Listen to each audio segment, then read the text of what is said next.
ভাবুন তো, ফাইনালে আর্জেন্টিনাকে 4-0 গোলে উড়িয়ে দিল কলম্বিয়া। 33 বছর পর ইতিহাস, কিন্তু কিভাবে হলো এই ধ্বংসযজ্ঞ? দক্ষিণ আমেরিকান অনূর্ধ্ব-17 চ্যাম্পিয়নশিপের ফাইনালে ফুটবল বিশ্ব দেখলো এক অবিশ্বাস্য রাত। আর্জেন্টিনা আন্ডার-17 ন্যাশনাল টিম বনাম কলম্বিয়া আন্ডার-17 ন্যাশনাল টিম, আর সেখানেই ঘটলো ইতিহাস।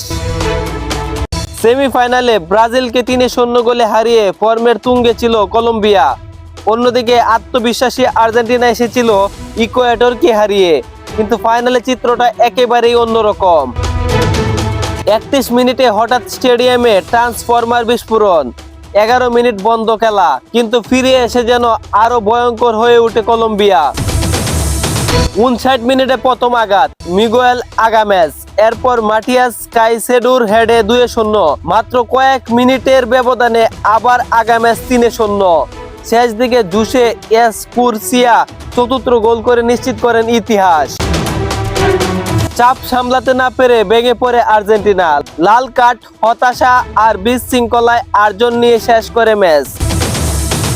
33 বছর পর আবার চ্যাম্পিয়ন কলম্বিয়া। নতুন প্রজন্মের এই দলটা কি ভবিষ্যতের সুপারস্টার? আপনার মতে এই কলম্বিয়া দল কি ভবিষ্যতে বিশ্ব ফুটবলে রাজত্ব করবে? কমেন্টে জানান। আর এমন দারুণ ফুটবল আপডেট পেতে চ্যানেলটি সাবস্ক্রাইব করতে ভুলবেন না।